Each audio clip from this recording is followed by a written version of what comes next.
Manuel. Muchas gracias por invitarme y buenas tardes a todos. Bueno, la presentación es extensa, entonces seguramente haya que dividirlo en dos partes. Bueno, el objetivo es conocer un poco lo que es la enfermedad de Parkinson, aspectos a tener en cuenta. Entonces, bueno, la presentación es un poco la guía, aunque yo voy a explicar cada aspecto. En concreto, bueno, siempre empiezo un poco la formación en cuanto a Parkinson con esta imagen para entender un poco lo antiguo que puede ser esta enfermedad, que esta enfermedad siempre ha estado entre nosotros, pero sí que es verdad que se describió por primera vez en 1817 por James Parkinson. Y en una de las portadas del libro, de las publicaciones, salía esta imagen de una persona con esta posición, con un encorvamiento, con disminución del braceo, con arrastre de pies, y siempre lo ponemos en equipos incluso de neurología porque, bueno, es una forma de representar a una persona físicamente que podemos detectar un Parkinson de manera clínica. El Parkinson es una enfermedad bastante compleja. En principio, esta es la descripción o la definición más teórica. Es una enfermedad neurodegenerativa del sistema nervioso central y en principio a día de hoy no tiene una cura conocida. Ahora os explicaré con imágenes de cerebro para que se pueda entender. ¿Por qué se produce? Se produce cuando las células nerviosas de la sustancia negra del mesencéfalo, que es la área cerebral que controla el movimiento, muere o sufre algún deterioro y es de origen desconocido. Yo os voy a explicar una forma un poco más simple porque esta descripción es compleja. Realmente, si vemos la siguiente diapositiva, justo en esta zona de aquí es donde se encuentra la sustancia negra. La sustancia negra se llama así porque su color es un poquito más oscuro en comparación con el resto del cerebro, que tiene un color un poquito más grisáceo amarillento. Veis dos cerebros, uno en el lateral y esta es la parte Hay 5 personas. mirándolo desde atrás. La sustancia negra estaría aquí o aquí. Y en esta zona se segrega una sustancia que se llama dopamina. La dopamina es un neurotransmisor. Su función es llevar información del cerebro al sistema nervioso. Entonces, cuando nosotros queremos hacer cualquier tipo de movimiento, el cerebro da una orden y la dopamina es la sustancia, es el cartero, por así decirlo, que llevaría esta orden al sistema nervioso. ¿Qué ocurre en Parkinson? No sabemos el motivo, pero las células que segregan la dopamina, que segregan este neurotransmisor, empiezan a morir, empiezan a fallecer, se empiezan a destruir. Y en un momento dado, cuando se destruye gran parte de esta zona, empieza a haber problemas porque no hay dopamina suficiente, es decir, no hay carteros suficientes que lleven información del cerebro al sistema nervioso. Por eso una persona con Parkinson, cuando quiere ejecutar cualquier tipo de movimiento, puede sufrir alteraciones, sobre todo lentitud o rigidez en el movimiento. Y este es el Parkinson en sí. Nuestra zona clave es esta de aquí mirándolo desde lateral. Entonces se produce una destrucción celular, se segrega menos cantidad de dopamina y esto provoca un problema de neurotransmisión. No se llevan bien las órdenes del cerebro al sistema nervioso. Siempre esta imagen es interesante porque se puede ver un poco la zona. Si veis, la zona es muy comprometida, no es aquí arriba ni en el frontal. Es una zona muy profunda del cerebro. Esto provoca implicaciones a nivel de tratamiento que luego veremos y es una zona muy delicada porque es la frontera con sistema nervioso, partes de la memoria, partes de la concentración, parte prefrontal. Entonces, es un área bastante complicada y bastante importante.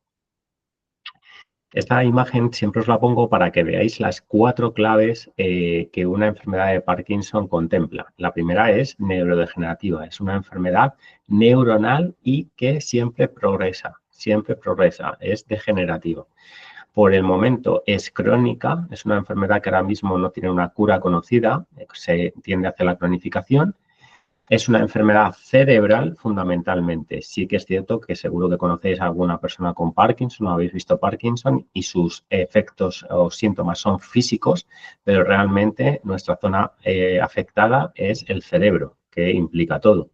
y es fluctuante. Este término quiere decir que una enfermedad de Parkinson no siempre está igual. Puede tener momentos buenos, puede tener momentos bastante malos, que luego os explicaré porque depende del suministro dopaminérgico y de la capacidad de segregación de dopamina que tiene la propia persona. En cuanto a la epidemiología, es decir, ¿cuándo puede ocurrir el Parkinson? Es verdad que el Parkinson está muy íntimamente relacionado con la edad y que es verdad que el mayor corte de población es a partir de los 60 años. Es decir, a partir de los 60 años es posible iniciar cuadros de enfermedades como Parkinson y otras enfermedades neurodegenerativas, pero concretamente el Parkinson. Lo que pasa es que sí que es cierto que en la última década ha habido un aumento de diagnósticos en pacientes con edad inferior a los 50 años, lo que denominaríamos inicio temprano. Esto tiene bastantes teorías, aunque una de ellas es que los métodos de diagnóstico son cada vez mejores, son cada vez más precoces y podemos detectar un Parkinson muy inicial mucho antes. En el pasado se tardaba más, pero es cierto que está relacionado con la edad. Es decir, a partir de los 60 años sería la mayor porcentaje de población. ¿Y qué causa la enfermedad de Parkinson? Pues esta es la clave, no lo sabemos bien. Es desconocida. La causa de la enfermedad de Parkinson a día de hoy es desconocida. Sí que se han hecho muchísimos estudios a nivel poblacional, estadísticos, en donde podemos contemplar la posibilidad de que haya una cierta predisposición genética e incluso conocemos muchísimos casos de herencia familiar, pero estaríamos hablando de esa herencia familiar entre un 5 y 7% de casos en todo el mundo. Y luego también creemos que hay un factor ambiental, factores no identificados, contaminantes, pesticidas, insecticidas, algunos metales. La combinación incluso sería a lo mejor lo más lógico, es decir, hay una predisposición genética, es bastante posible, pero también hay un factor ambiental que puede activarlo, es decir, que cualquier persona con una cierta predisposición genética y juntando un factor ambiental que lo pueda activar, como un contaminante o un pesticida o un fármaco, que también puede ocurrir, puede activar la aparición de desarrollo de esta enfermedad. Pero ya digo, no sabemos todavía la causa, aunque tenemos acotado ciertas posibilidades, incluso una proteína que se llama alfa-sinucleína podría tener un comportamiento anómalo, pero todavía no está esto muy verificado.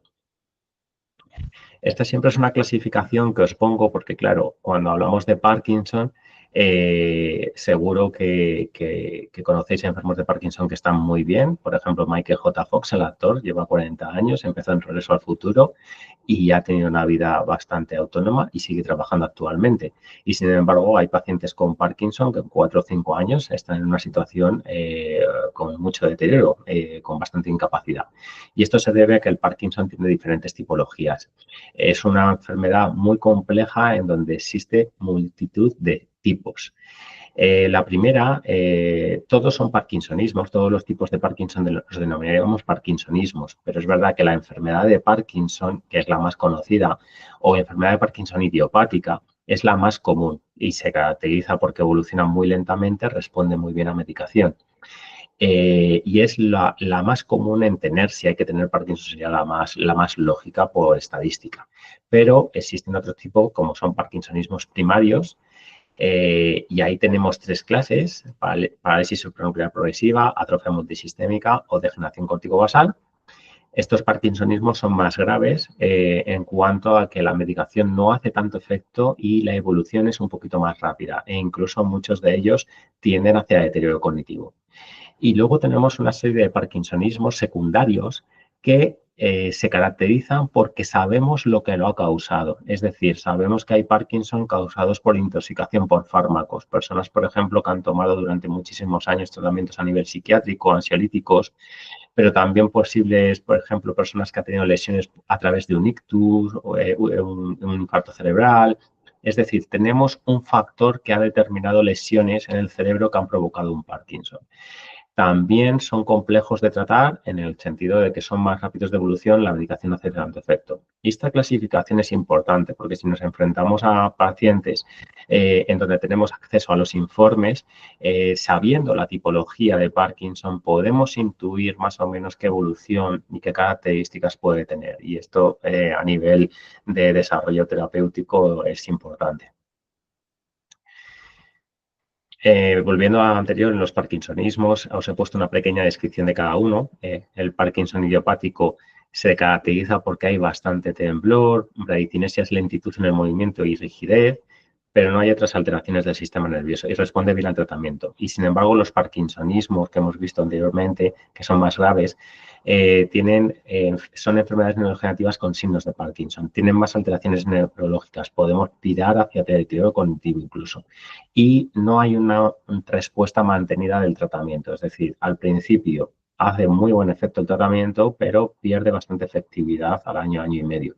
Entonces ahí es mucho más difícil de mantener el tratamiento, sobre todo farmacológico. En cuanto a los síntomas de Parkinson,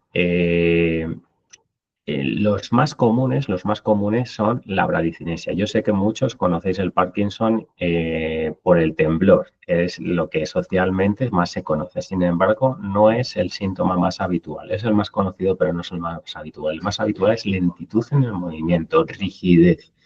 Y eso sí que es muy determinante.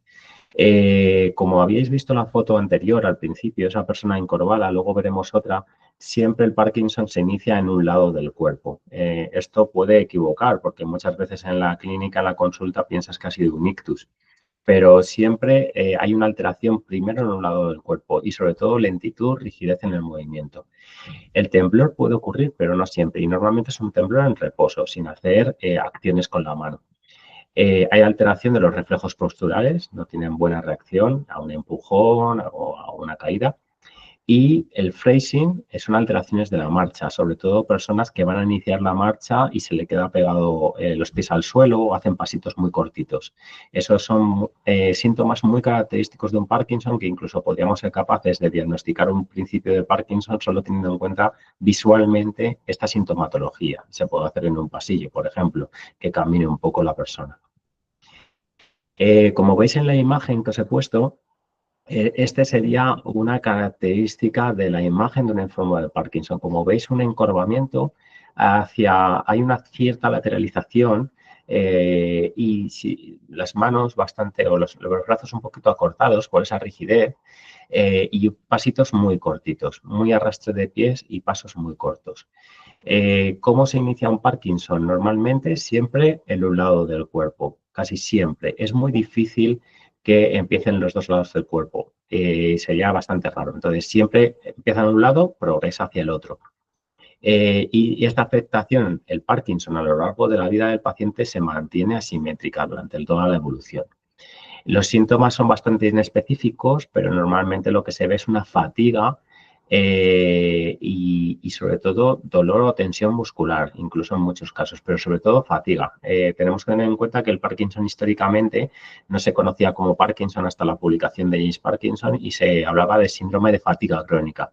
Se caracterizaba por confundirlo con un síndrome de fatiga constante y es por la rigidez del músculo. El músculo, al tener rigidez, está más acortado, se fatiga con mayor facilidad, pierde tamaño. Con lo cual el diagnóstico inicial es muy difícil, es muy difícil. Ahora mismo, con todos los medios que tenemos, actualmente diagnosticar un Parkinson nos puede tardar entre 1 año y medio o 2 años desde la aparición de los primeros síntomas. Entonces, estamos hablando de que no es nada sencillo diagnosticar un Parkinson de primeras. Ha mejorado los sistemas de detección, pero podemos tardar, ya digo, 1 año y medio, 2 años fácilmente. Esta es una clasificación de los estadios de Hoehn-Yahr. Hoehn-Yahr es el sistema de clasificación universal para saber en qué fase se encuentra una persona con Parkinson. El estadio 1 sería el principal, el primero al principio de todo, que son síntomas muy leves, con afectación solo en un lado del cuerpo. Estadio 2, ya hay síntomas en los dos lados y puede ser sin trastorno de equilibrio o 2,5 con alteración del equilibrio. Las pérdidas de equilibrio y las caídas es lo más frecuente en un enfermo de Parkinson, es un mayor problema. El estadio 3 es una inestabilidad postural. ¿Hay síntomas más notables? pero el paciente es independiente físicamente y estadio 4 estaríamos hablando de una incapacidad grave. Puede andar con un andador, con un bastón, pero hay que estar muy vigilantes. Y estadio 5 estaríamos hablando de personas muy avanzadas, posiblemente incluso encamadas o en silla de ruedas. Llegar a estadio 5 no es sencillo. Es cierto que el Parkinson no es una enfermedad mortal, catalogada como mortal, no provoca muerte en sí, provoca dependencia y provoca situaciones en donde el estado vital de la persona se puede ver bastante comprometido. Una infección de orina, una infección de vías respiratorias puede hacer que la persona fallezca en un ingreso hospitalario. Pero no es sencillo llegar a ese estadio 5. Lo común es encontrarnos con pacientes en estadio 3 o en estadio 4, que es cuando empiezan a necesitar ayuda en domicilio y adaptaciones importantes en los cuidados. Síntomas. Síntomas que podemos clasificar y por eso el Parkinson es tan complejo, es que es una enfermedad multisintomática y no solo porque tenga síntomas físicos, sino porque también se incluyen síntomas no motores y síntomas a nivel psicológico. En síntomas motores ahora lo veremos, pero sobre todo hay torpeza, lentitud de movimiento, temblor en reposo, rigidez muscular e inestabilidad postural. Este es el más característico, tienen gran alto riesgo de caída. Pues, y eso provoca bastantes lesiones, roturas de cadera, prótesis, etcétera. Pero también tenemos síntomas no motores y esto es lo gran desconocido del Parkinson y lo que casi nadie conoce.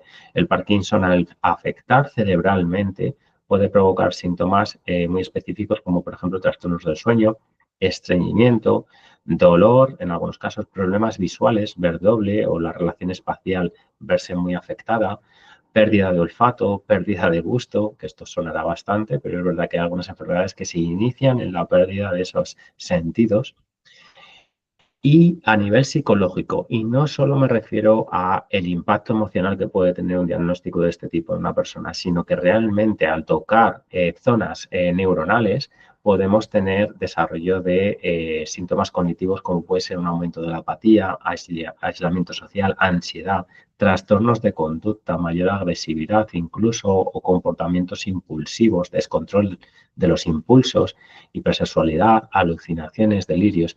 Y esta parte de aquí, que es muy desconocida en Parkinson, realmente es la que provoca mayor dependencia y mayor presión en las unidades familiares. Porque realmente sí que estamos preparados para un tema más motor, estamos medio preparados para temas no motores, pero esta parte de aquí sí ocurre, que no ocurre en todos los casos, es donde se producen más situaciones complejas que requieren activación de profesionales de psicología, neuropsicología, trabajo social, etcétera. Esta parte siempre la pongo para explicar los síntomas motores. Son tan grandes los síntomas motores, son tan extensos el catálogo, que siempre pongo un dibujo explicativo, porque si no nos eternizaríamos en cualquier explicación. Pero sí que es verdad que aquí os he puesto dos franjas de colores. El color azul son síntomas muy frecuentes, bastante frecuentes, y los síntomas en amarillo son en pacientes con enfermedad avanzada. No se suelen dar al inicio de la enfermedad. Entonces, por ejemplo, en azul, que es lo más frecuente, disminución del tamaño de la letra. Si conocéis a una persona que su tamaño de letra, por ejemplo, al escribir se ha cortado demasiado, se hace más pequeño, esto nos tiene que alertar, aunque parezca una tontería, nos tiene que alertar porque es un problema sobre todo neurológico. Pérdida del equilibrio, caídas, alteración de reflejos posturales, muy relacionado, pérdida de expresividad facial o lo que denominamos hipominia. Al provocarse una rigidez en los músculos faciales también se produce y se quedan inexpresivos. La comunicación no verbal, la expresividad facial es muy inexpresiva. Esto impacta bastante. Aumento de la salivación, exceso de saliva, rigidez en todas las partes, sobre todo en miembros superiores. El temblor en extremidades superiores suele ser también más frecuente, lentitud en el movimiento de cualquier tipo de tarea y el trastorno de la marcha. Tienen una marcha muy comprometida con pasitos muy cortitos y arrastre de pies. ¿Qué se puede ver en personas con enfermedad avanzada? Estaríamos hablando a partir de estadio 4, trastornos de la memoria. Tienen pérdidas de memoria, sobre todo reciente a corto plazo, que me acaban de decir que iba a hacer. Dolores musculares, es verdad que el Parkinson no está catalogado como una enfermedad dolorosa, pero sí que provoca dolor, sobre todo sería un dolor similar a contracturas musculares o tirones musculares. Procesos depresivos se pueden ver bastante y trastornos cognitivos. Incluso el Parkinson, en algunos tipos de Parkinson podemos tender hacia la demencia. Es una enfermedad capaz de desarrollar cuadros de demencia. y alteraciones del sueño. Hay pacientes que pueden dormir solo 2 horas, 3 horas, con el aumento de gravedad de esa evolución de la enfermedad. Y en cuanto a síntomas no motores, siempre os pongo una pequeña clasificación, porque sí que es importante tenerlos en cuenta. A nivel psicológico, el aumento de ansiedad, depresión y apatía, no querer hacer absolutamente nada, no querer salir a la calle o no querer relacionarse con otras personas es bastante habitual.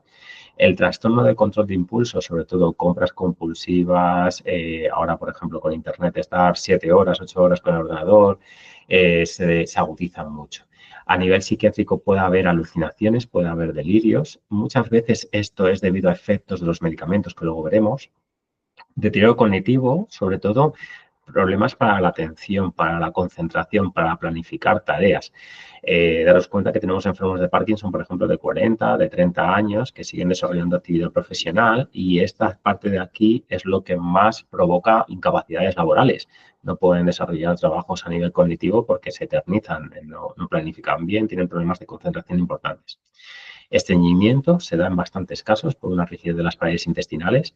Dermatitis también puede haber. Hipotensión, bajadas de tensión importante. La circulación sanguínea incluso se ralentiza. Por eso la sangre no llega bien al cerebro y puede haber bajadas de tensión, incluso desmayo. Trastornos del sueño e incluso algunos más. Esto siempre lo pongo en relieve porque el Parkinson lo conocen mucho a nivel físico, pero la parte no motora es muy desconocida y es lo que más provoca problemas. ¿Cómo se detecta un Parkinson? Esto es interesante por si hay alguna persona que tiene algún allegado o un caso que lleve o incluso por su propia persona tenga dudas. El diagnóstico, en principio, es clínico. ¿Qué quiere decir? Que si tienes la suerte de que te ve por primera vez un profesional, un neurólogo con muchísima experiencia o especializado en la enfermedad, solo visualmente puede detectar si tienes un Parkinson, por la forma que hemos visto de moverse, la inclinación, la rigidez, la lentitud de movimientos o el arrastre de pies. Pero sí que es cierto que hay que hacer luego pruebas. Entonces, las pruebas normalmente son pruebas nucleares o son resonancias realmente nucleares del cerebro para ver si hay mayor afectación en las zonas donde se segrega dopamina. Y si se demuestra que hay disminución de la dopamina, eso es compatible con Parkinson. Sí que es verdad que es importante, como hemos visto antes, realizar un diagnóstico diferencial entre Parkinson idiopático y otros parkinsonismos. Y siempre es recomendable acudir a un neurólogo especializado. En Madrid tenemos la gran fortuna de que casi la gran mayoría de hospitales públicos tienen una unidad de trastornos de movimiento donde están los neurólogos especializados en la enfermedad. Y, por supuesto, es importantísimo para la calidad de vida del paciente empezar el tratamiento cuanto antes. Antiguamente se empezaba lo más tarde posible a tomar medicación. Desde la última década siempre se empieza lo antes posible. Se ha demostrado que la esperanza de vida y calidad de vida es mucho mejor así.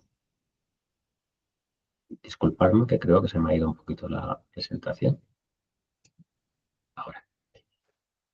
En cuanto al tratamiento, ¿cómo se trata una enfermedad de Parkinson? Habíamos visto que la enfermedad de Parkinson, desgraciadamente, no tiene cura a día de hoy, pero sí que es cierto que hay tratamientos que ralentizan el desarrollo y el avance de la enfermedad. Ahora mismo lo más lógico es tener un tratamiento farmacológico, es decir, pastillas. Normalmente pastillas que llevan dopamina sintética, que es levodopa, y agonistas son como potenciadores de la dopamina. Se pueden juntar para que la dopamina haga más efecto. Entonces es medicación con pastillas normalmente. Sin embargo, también hay otras opciones como son inhibidores. Los inhibidores lo que hacen es que tenemos zonas muy concretas o células muy concretas que sabemos que pueden provocar un mayor aumento de la degeneración neuronal y lo que hacemos es meter un inhibidor para que no tenga tanto efecto. Y luego hay ciertas técnicas reversibles y irreversibles. No sé si habéis escuchado lo del IFU. El IFU es un sistema de onda de choque en el cerebro que provoca lesiones cerebrales para solucionar algunos síntomas, sobre todo el tema del temblor, en pacientes que el temblor es lo que más dependencia provoca. Y luego técnicas reversibles sería la operación con electrodos, colocar electrodos a nivel cerebral conectados a un aparato que provoca descargas eléctricas y mejora el estímulo dopaminérgico en el cerebro. Esa técnica lleva bastante tiempo haciéndose, se hace en quirófano, es una técnica reversible porque el aparato se puede desconectar y en hospitales públicos de la Comunidad de Madrid se hace con un equipo multidisciplinar de neurocirujanos, cirujano, anestesistas y, bueno, y bastante maquinaria porque es una técnica con bastante tecnología. Pero aparte, hay que juntarlo con un tratamiento rehabilitador. ¿Por qué? Porque el tratamiento farmacológico y quirúrgico no hemos conseguido una mejora del Parkinson completa. Hemos conseguido ralentizar, hemos conseguido que la progresión sea más lenta, pero hay que compaginarlo con otro tipo de técnicas que mejoren calidad de vida. Y normalmente hay siempre fisioterapia para el tema movilidad y el equilibrio, logopedia por reducción del tono de voz que suelen tener, expresividad facial, terapia ocupacional para mejorar su autonomía en su día a día, terapia con música, atención psicológica. Esta parte es primordial, supondría casi el 40% de lo que es un tratamiento completo en un enfermo de Parkinson. Una cosa que siempre me gusta indicaros, espero que vaya bien de tiempo, son unas ciertas peculiaridades de la enfermedad. La enfermedad es fluctuante. ¿Qué quiere decir esto? Que vosotros podéis conocer a un enfermo de Parkinson que se levante bastante mal, que se levante de la cama por las mañanas que no se pueda ni mover, pero cuando toma la medicación y se cree la propia dopamina, como que mejora, tiene una curva de mejora importante hasta que empieza a perder efecto. Esto es lo que llamamos periodo SON, que es cuando estoy mejor, y periodo OFF, cuando el nivel dopaminérgico es muy bajo y tengo una gran afectación física. Y esto, claro, provoca una gran dependencia en la persona, porque realmente no puede hacer un día normal. Imaginar trabajar, pues que hasta las 9 o las 10 no puedes activarte, luego te activas y te dura hasta las 2, luego te engañas un bajón y hasta las 4 no recuperas. Pero esto es una cosa que se está investigando bastante de cómo conseguir tratamientos que mantengan a la persona en un periodo ON el mayor porcentaje del día. El tema de las discinesias son movimientos involuntarios. Si conocéis a Michael J. Fox, el actor, siempre pongo ese ejemplo por ser el más conocido, siempre habéis visto que tiene movimientos involuntarios. Esos movimientos involuntarios normalmente es por un exceso de dopamina, está muy medicado y entonces al tener muchos neurotransmisores recibe mucha información y mucho estímulo y por eso se mueve el cuerpo. Pueden tener bloqueos de quedar separados completamente. Eso puede también ser un periodo off muy agudizado. Y luego alteraciones neuropsiquiátricas, como hemos visto, y síntomas de otro tipo. Pueden ser, pues, por ejemplo, alteraciones del sueño, pueden ser bajadas de tensión, es decir, hay otros síntomas relacionados que pueden ocurrir. Estas son unas peculiaridades que otras enfermedades no llegan a tener y Parkinson sí tiene capacidad de desarrollarlo. ¿Cómo afecta la enfermedad? Bueno, depende de la edad que tengas, lógicamente, porque si tienes una edad muy, muy avanzada, 80, 90 años, estas enfermedades son previsibles que puedan ocurrir y afrontar esta situación entra dentro de lo lógico en esa edad, pero sin embargo, cuando la persona es joven, tenemos dificultades en todas estas áreas. Por poneros un ejemplo, ahora mismo la persona más joven que está conmigo tiene 27 años. Entonces, claro, este diagnóstico provoca una afectación en pareja, en el área laboral, estudios, relaciones sociales, afrontamiento de cambios, actividad de la vida diaria. Con lo cual, la enfermedad de Parkinson afecta a todas las áreas y realmente se tiene que entender desde un equipo multidisciplinar en todas las áreas. En este sentido, siempre ponemos en valor las asociaciones, porque habréis visto que el tratamiento con Parkinson es un tratamiento farmacológico, pero luego hay una parte rehabilitadora. Desgraciadamente, el sistema público de seguridad social no está cubriendo rehabilitaciones especializadas para personas con diagnóstico de Parkinson. Entonces, se crearon asociaciones de pacientes y Plenio, por ejemplo, ha contratado con Parkinson Madrid, que es la asociación más grande ahora mismo a nivel nacional, aunque hay otras asociaciones en otros puntos del país. Pero estas asociaciones han cogido un poco la batuta de desarrollar esos tratamientos de rehabilitación especializado a costes reducidos, porque esto es muy costoso, y que los pacientes puedan acceder a un sistema de tratamiento lo más completo posible. El objetivo que tenemos en la asociación es mejorar la calidad de vida de pacientes de Parkinson y de las familias, pero claro, esto se hace desde mil maneras. Por ejemplo, lo que estamos haciendo ahora, esto es una formación para sensibilizar, para formar a personas que estén interesadas en la enfermedad, porque la enfermedad es muy desconocida, con lo cual hay una parte de formación, de sensibilización, pero también atención directa, investigación, invertimos mucho en investigación y también a nivel político, porque realmente con el Ayuntamiento de Madrid, con Comunidad de Madrid, se están desarrollando políticas de mejora de la atención a pacientes. Por ejemplo, uno de los proyectos es que todo paciente con Parkinson sea tratado en una unidad de neurólogos especializada, porque no todos los neurólogos están especializados en esto. Entonces, esto es importante para la calidad del paciente. ¿Y cómo se ayuda? Con actividades terapéuticas, atención sociosanitaria, formación, actividades sociales e investigación. Cuando nos preguntan qué tipo de terapias, os he puesto un ejemplo de todas las terapias que un enfermo de Parkinson va a requerir a lo largo de su vida. Sobre todo atención psicológica con neuropsicólogos especializados, fisioterapia, logopedia, terapia ocupacional, estimulación cognitiva, entrenador personal y algunas otras que veréis. Creo que me he pasado un poco de tiempo. Hay más información, pero creo que va a ser para otra sesión. No sé si ahora viene un turno de preguntas, porque lo más importante lo he explicado, lo más importante. Muchas gracias, Manuel. Dejamos ya la siguiente parte para la webinar que haremos ya en enero. Te agradezco enormemente que hayas cumplido con el horario. Y ahora es el turno de preguntas. Yo os diría que en el chat se puede escribir para que podáis hacer todas las preguntas que podáis necesitar. Y yo, mientras tanto, tengo una pregunta para hacerle a Manuel que realmente me ha sorprendido. Primero, yo no tenía ni idea que la dopamina era tan importante. Yo conocía la dopamina en otro ámbito completamente distinto, que era en el caso del TDAH, ¿no? Que tenía una escasez de dopamina, ¿no? Pero los síntomas son completamente distintos. Sí, ¿Puede relacionar el TDAH con el Parkinson o no tiene nada que ver? No, afecta a otra área distinta, pero sí que es verdad que la dopamina en sí es un neurotransmisor, o sea que la dopamina no diferencia que vayas a tener Parkinson o otras enfermedades, pero sí que es cierto que la disminución dopaminérgica puede provocar problemas muy graves.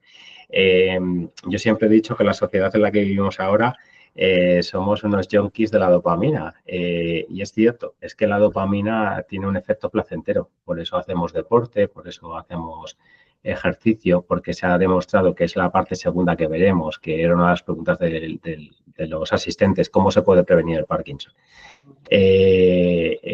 No se puede prevenir, ya os lo digo. ¿Cómo lo podemos prevenir? ¿Hay alguna manera? Porque has hablado de elementos genéticos, de elementos ambientales. Cuando te refieres a elementos ambientales, sí. ¿A qué te refieres? Porque eso asusta mucho, ¿no?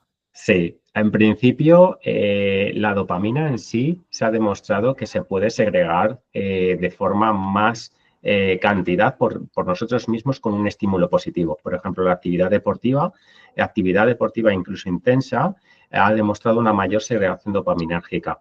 Pero hacer algo que te gusta, que te motiva, puede segregar más dopamina.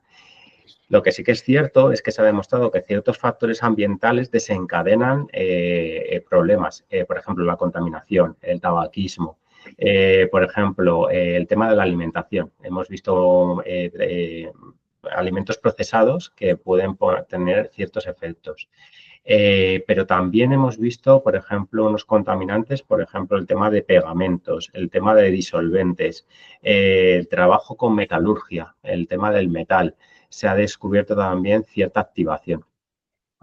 Y, claro, hablar de un proceso preventivo en Parkinson o en enfermedades neurodegenerativas en general, porque esto también se estudia en Alzheimer, sí que te dan las típicas nociones de haga usted mucho ejercicio, aliméntese esté muy bien y tenga la mente activa. Pero eso se ha demostrado en el último estudio que yo he leído que solo podría prevenir una aparición de un 30% en el mejor de los casos.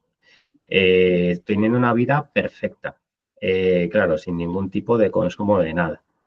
Pero por ejemplo, quieres decir ya, ¿no? Sí, tendrán una vida totalmente perfecta, pero claro, por ejemplo, ahora mismo los vapeadores, por ejemplo, que hay mucha gente que deja de fumar y toma vapeadores, ahora mismo se está demostrando en un último estudio, esto es de hace un mes, que podría tener simplemente el vapor, podría tener un efecto de destrucción neuronal en algunos pacientes. Entonces, vida perfecta no puedes hacer. Es imposible, tendrías que estar en una cápsula metida. Pero sí que es cierto que sí que puedes hacer cosas por segregar más cantidad de dopamina. Y normalmente actividad física y actividad que te guste mucho. Hay gente, por ejemplo, dice, a mí me gusta tomar chocolate, por ejemplo, porque me gusta mucho. Bueno, es que el chocolate es un activador dopaminérgico también. Y bueno, mira, pues una cosa buena. O sea, el chocolate lo podemos tomar y es bueno para no tener, para prevenir el Totalmente. está fenomenal. Eso me gusta, ¿ves? Eso me lo apunto, Manuel. Una cosa, has hablado también de la medicación, ¿no? Como parte fundamental del Sí. tratamiento, aparte de la parte de terapia, etcétera. ¿Esta medicación tiene algún tipo de efectos secundarios a corto Sí. o a largo plazo? ¿En qué medida es imprescindible tomarla? En principio, es imprescindible tomarla, eso está claro, porque sí que se han hecho estudios de un parkinsoniano, por ejemplo, que no tome medicación a uno que lo toma y estaríamos hablando de que no te puedes mover. O sea, en 4 o 3 años ella es una persona que estaría en una silla de ruedas. La medicación hay que tomarla, no nos queda otra. Lo que sí que es cierto que son muy potentes, son medicamentos potentes y sobre todo el mayor problema de los medicamentos, en cualquiera de los medicamentos que tomemos, no es tanto el medicamento en sí, sino la dosis. La dosis es la que da problema. Entonces, cuando un paciente con Parkinson en estadios más avanzados, que ha habido que subir ya bastante la dosis de medicación, podemos tener efectos secundarios por sobredosis. Entonces, la sobredosis del medicamento de dopamina sí que puede provocar problemas importantes. Y ahí sí que puede ser una persona con alucinaciones, con delirios, físicamente puede estar muy tocada. Es raro que un medicamento provoque en muy baja dosis un efecto secundario y sería inmediato. O sea, si eso ocurre, el neurólogo lo ve inmediatamente y retira. Pero normalmente el mayor porcentaje de efectos secundarios es por exceso de medicación. ¿El medicamento te puede fastidiar otras cosas? Fastidia estómago, fastidia hígado, fastidia riñones, pero sí que es cierto que no es de lo que yo he visto que más fastidie, porque están programados, están diseñados para un consumo a muy largo plazo.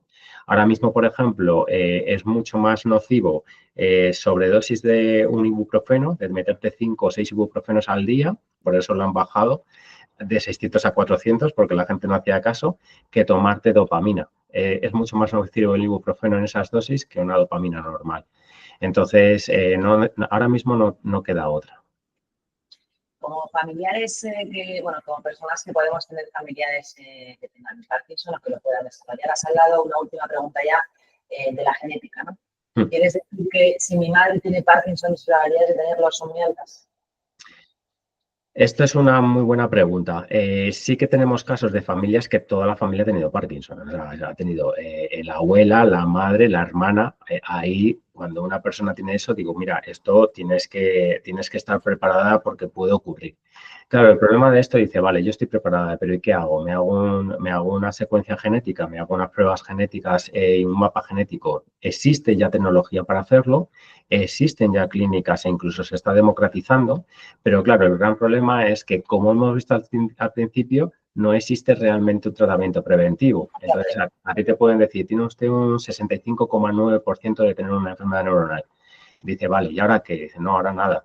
Cuídese, haga deporte y tal, pero no existe, yo qué sé. Dice, bueno, pero por ejemplo, puedo tomar vitamina B12, que se ha demostrado que la vitamina B12 baja en enfermedades neuronales. Podría ser, podrías tomar vitamina B12, pero no se ha determinado que eso te vaya a salvar.